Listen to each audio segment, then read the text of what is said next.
Hello, everybody, and welcome to the RFP Success Show. We provide you with strategies and information and tips on the RFP process. I'm your host, Lisa Rehurik, and today's guest is Mark Musgrave. He is a management consultant who has advised companies like Nike, many federal government agencies, and the cabinet level of George W. Bush administration. That's darn impressive. He's now working with a company called GovPurchase, a government market intelligence company in Washington, D.C. We use them at the RFP Success Company. They are wildly helpful, and he's here to talk to us about kind of what's going on with government purchase.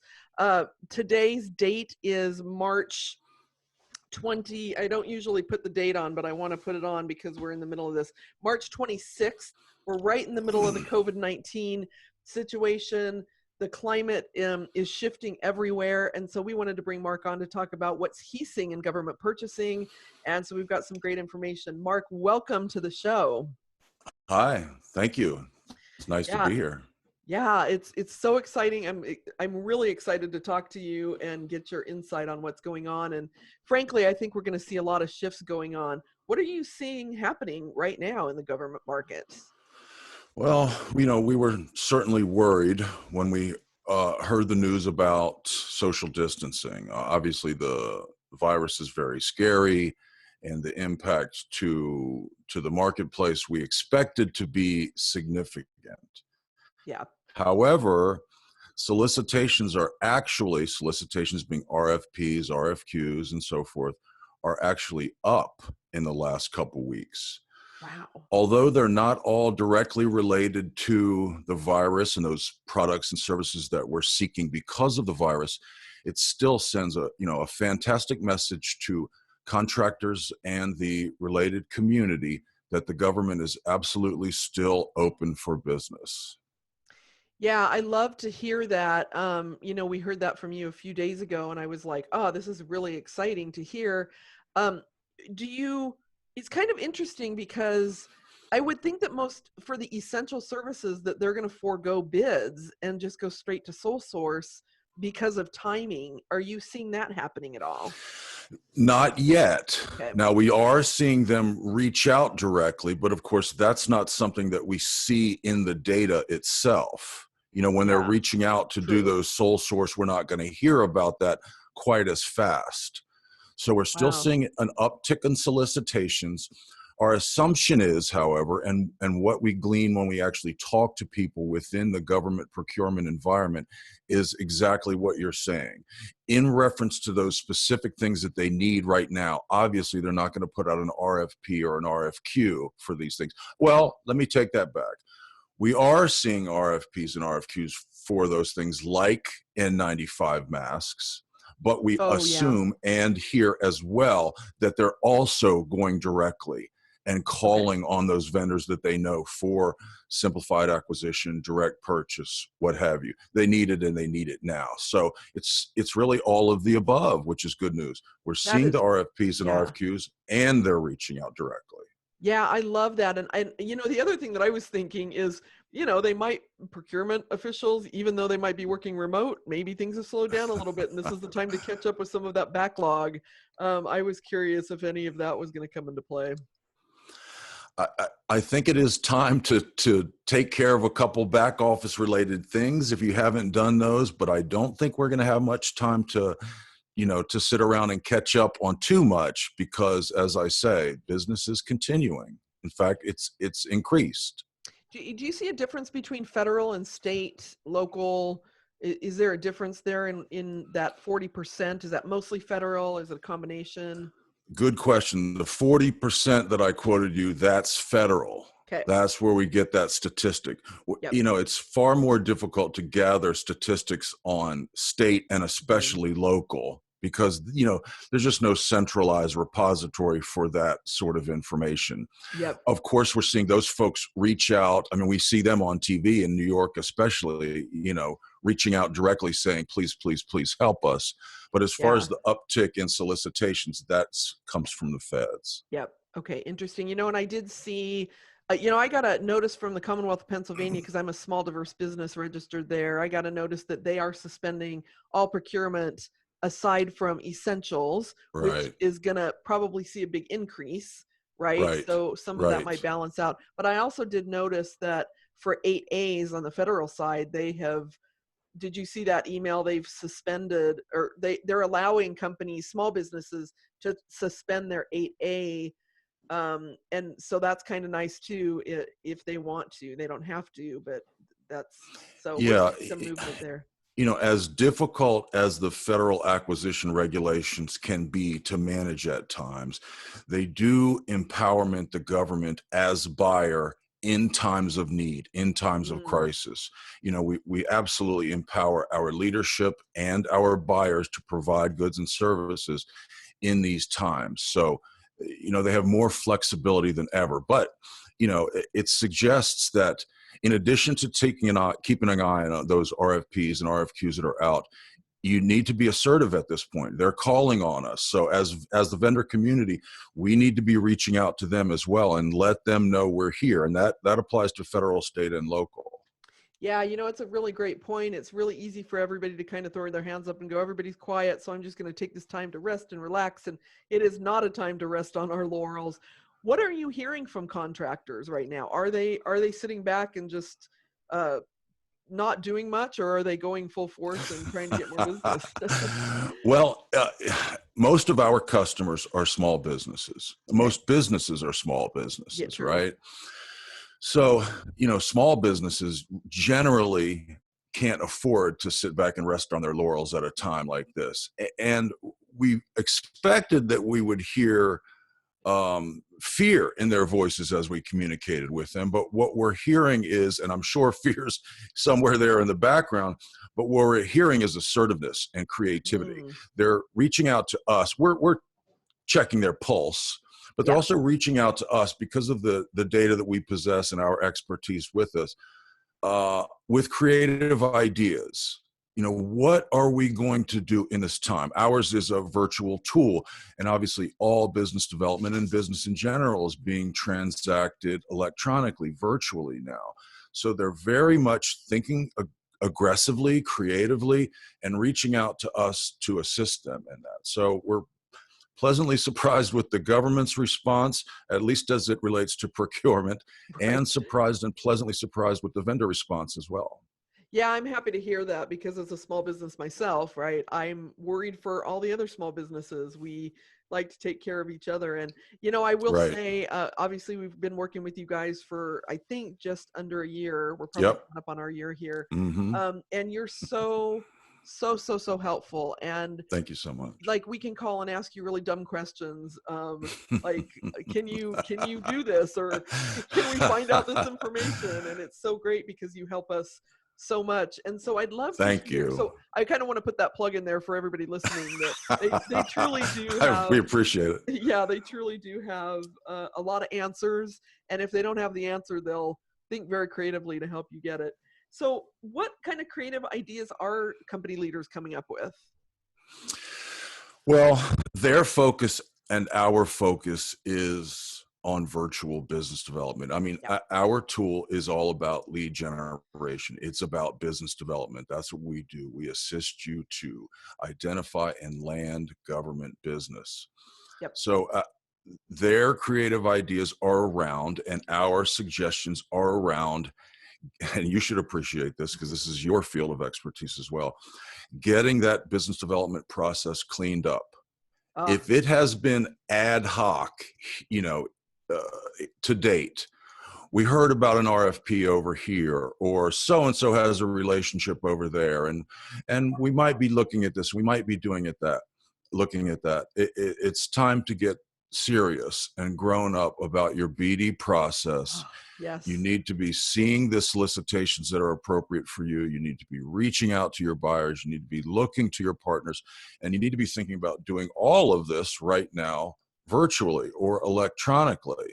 So all the promises of the tools of technology that we've been, bantering about for the last 20 years, they really need to be made manifest now. All Yep. business is being done electronically. I mean, you and I appreciate being here with you, but I wouldn't want to be there with you. Right.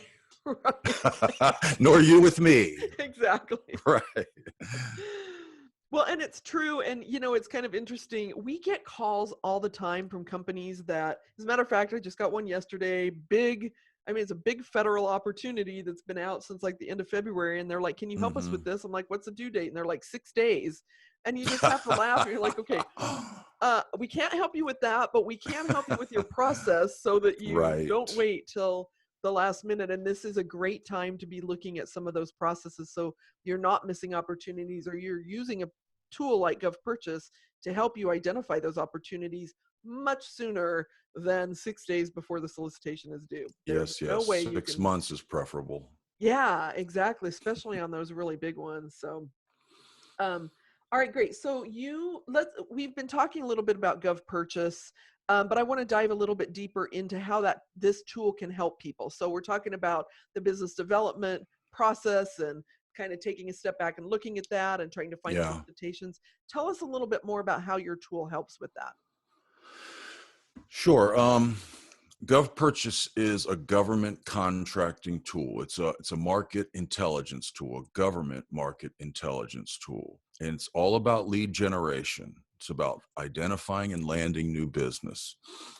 Uh, the tool is primarily used by small businesses in three ways. Number one, to identify all of those solicitations, RFPs, RFQs, RFIs, so on, that are appropriate for you. Number two, to identify your buyers. Who are those folks, regardless of whether they have an RFP on the street, who regularly buy what I sell, products and services? And what are they likely to be buying in the near future and the more distant future based on their history?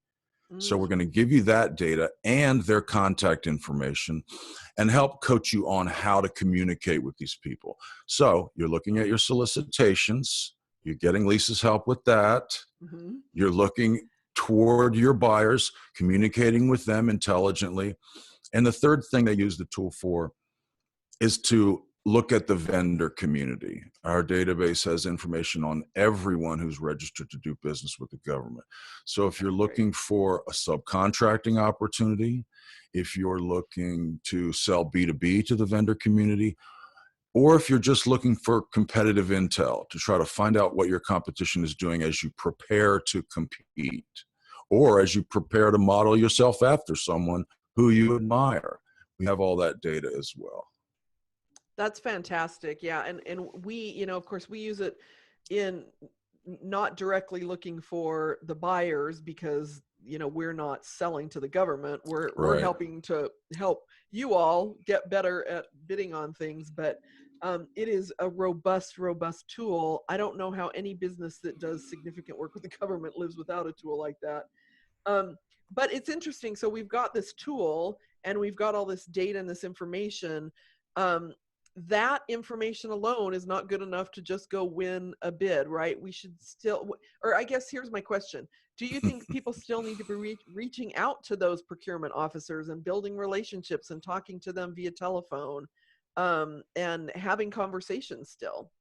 Oh, with always, Yeah, always, and more so now than ever. right? You know, when you get the solicitation, you need to know what to do with it. Our data is going to help you with that. We're going to help you with that, and experts like you are going to help folks Hmm. with that. When it comes to being able to identify the buyers, the procurement folks, and what they're likely to do, of course, that's worthless unless you're actually reaching out to communicate with them, to form relationships with them. Yes. And as you mentioned earlier, they're doing direct buys and sole source right now. So this is the time where, while yes, we of course want to pay attention to the solicitations, always we do, Right. we want to be reaching out directly to our buyers in procurement and beneath or beyond right now to ask them to take their pulse, find out what's going on with them, and do business because they need us now. And for folks like you, you're looking at the tool to find out what the vendor community is doing, Yep. what they're likely to be doing, so that not only can you market to them, but you can assist them in that you are more knowledgeable about the market and can advise them as a result. Yep. Yeah, I love that. I love that yes, you guys have this really great robust tool, but you're also saying, hey, this can't stand alone. We've got to that's the business development process, right? You're that Correct. investigate step. You've got so much great information, but hey, you still need to pick up the phone and call. And to your point, now even more than ever. So, what should their message be when they're contacting the procurement folks? Well, it probably sounds a little bit elementary, but our tool comes with unlimited training and support. That means there's always somebody here to answer your smart questions. Yeah. There's always Thank you for someone that here was for me. to Thank you, Mark. to guide you with regard to your business development process, to perhaps provide referrals to people like you, Lisa. Um, and to assist you in your messaging when you communicate with those procurement folks. I Wow. say it sounds a little elementary because what we're talking about is really just your elevator pitch, your Mm, intro to those folks. I mean, this is very basic stuff. It needs to be intelligent, but it needn't be too highfalutin. We right. want to we want to be reaching out to them, letting them know. For example, I mean, at this particular point in time, you might be reaching out if you have something of value to offer. You would be reaching out saying, "We're aware of what's going on with COVID, and we have X, Y, and Z to offer you.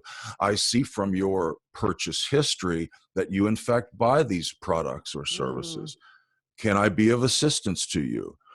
Were it not in this period of time, your message would still be similar in that you would be reaching out to folks who you know have purchased what you sell.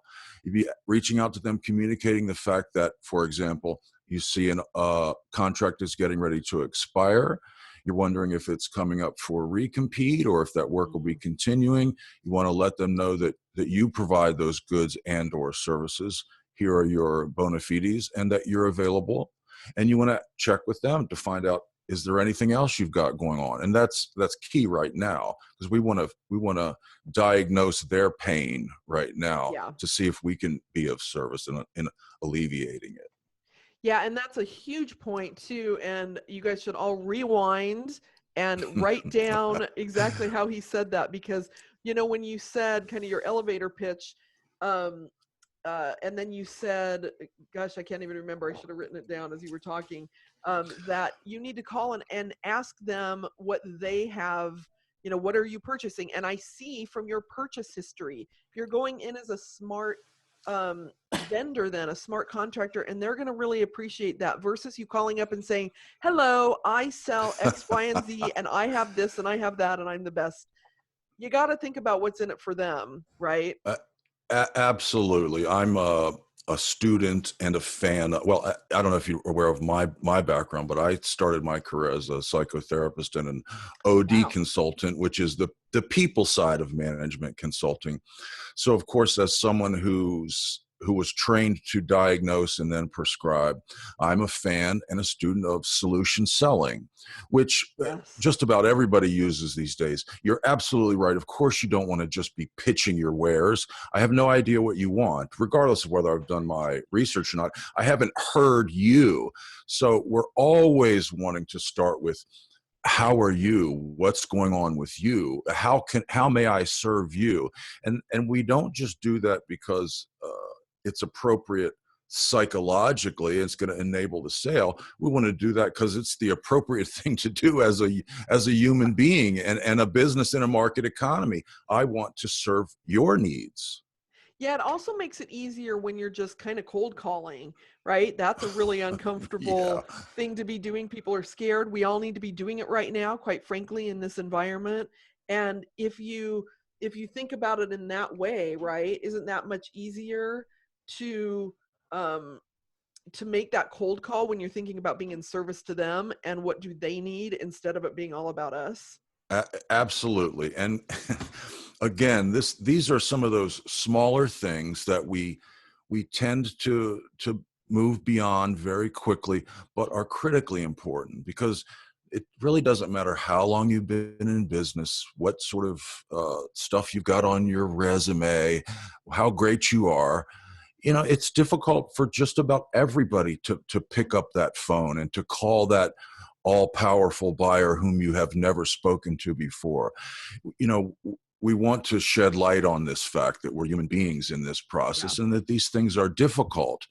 And we do want to enable that process and to make it as easy as it can be by, as you're saying, reaching out to them to ask before you start, to diagnose before you start prescribing, to ask questions before you start answering. I love that. And I know the procurement, I talk to a lot of procurement folks and they appreciate that too. They're looking for for vendors. They're looking to buy what they need, and they need to buy from people that they trust and that people that have the right solution. So they want to hear from you, but they don't want you to, cram it in their face. They want to, build a relationship. Right. They also work in, and I would imagine that you can sympathize with this. They also work in environments that can at times be less than thrilling. Right. So they like when a person is a human being, when they like when someone talks to them, they like when someone asks them, they like when they get an interesting and exciting RFP that doesn't have 50,000 pages in it, for example, as well. Yes. So, we want to remember that we're working with human beings who, at this point in time, are suffering their own trials and tribulations. I mean, Yeah. they have family members that are sick. Are they working from home? What are their circumstances? So a little, how are you? How can I help you goes a long way. It really does. I love that so much. So what would you say, do you think that this is a good time for somebody that maybe has not been involved in RFPs in the past? There's somebody out there listening going, we kind of want to dip our toes in, but we don't think this is the time to respond to RFPs. What would you say to them? I would say it's always a good time to get in, quite frankly, and perhaps now more than ever. I mean, Especially if if you you've got have, an essential service, right? because that was what I was about to say. If you have an essential good and service, good or service right now, of course, it's the perfect time. I've received calls in the last couple of days. One from a gentleman who has a cell phone battery that repels the virus, so the virus cannot sit on the phone. Every person carrying a cell phone on the planet, probably, but certainly in the hospitals right now, should have his battery. I received a Right. call from a guy in Canada who has the N95 masks and no one has reached out to him. So Wow. if you have a good or a service that we can use right now, it's an ideal time to reach out. If you don't, however, it's still a good time to reach out. It's never a bad time. I mean, doing business with the government is far easier than folks who are not in the game make it out to be. At the end of the day, while there are some more rules and regulations with regard to some parts of the process, there are still human beings looking to buy within the government and human beings within companies looking to sell. Yep. Perfect. I love it. Okay, so one last question. Well, not quite. Second last question. If you had to give viewers just one takeaway from this discussion, what would it be? One takeaway. Well, everything right this minute has to take place electronically. Mm-hmm. So don't stop, don't fear, just use the tools of technology. We provide one of those.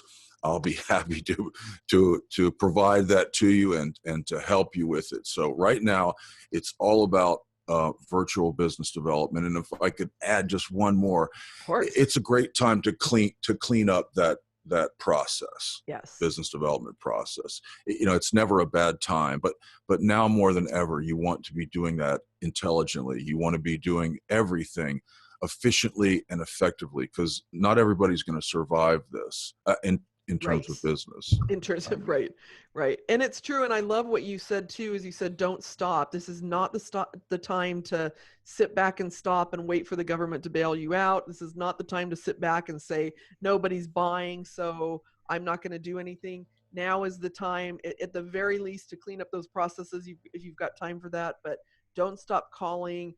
Call Mark and he'll be happy to talk to you about his tool. That leads me to my last question. How can people get in touch with you?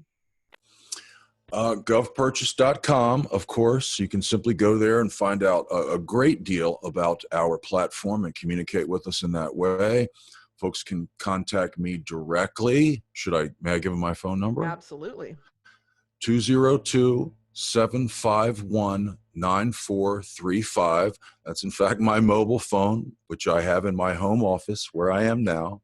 Nice. And they can reach me at Mark, it's M-A-R-K .Musgrave, MUSGRAVE at govpurchase.com. And Yeah. you don't have to reach out to me to buy. Call me with any question you've got about the tool, about government contracting, about what's going on at this point in time. You know, to second, Lisa, what you just said, no, we absolutely don't want to sit back and wait for the government to bail us out. In fact, and I'm not going to go political on this, but this is a time for leadership, you know, Yes. wherever it comes from.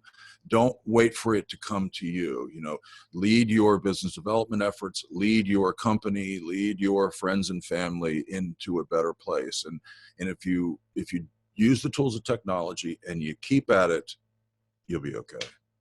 Yeah, I 100% agree with you, Mark. Thank you so much for being here. It's my You know, pleasure. we use your tool. We've used other tools in the past, and we have not had as much success, or it's just we have not had nearly as much support as you guys give us.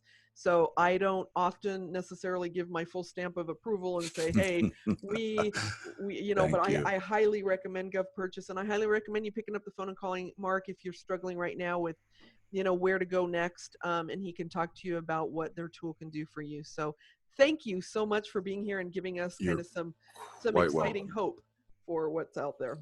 Thanks for having me. I really do appreciate it. Yep, absolutely. All right, everybody, thank you so much for being here. As always, this is the RFP Success Show. If you are looking for more content, we've got a ton of it. So you can go out to the RFP Success Company, find all sorts of free content, or you can join our RFP Success Institute for ongoing training with an annual membership. Thanks again for being here, and we'll see you again next time.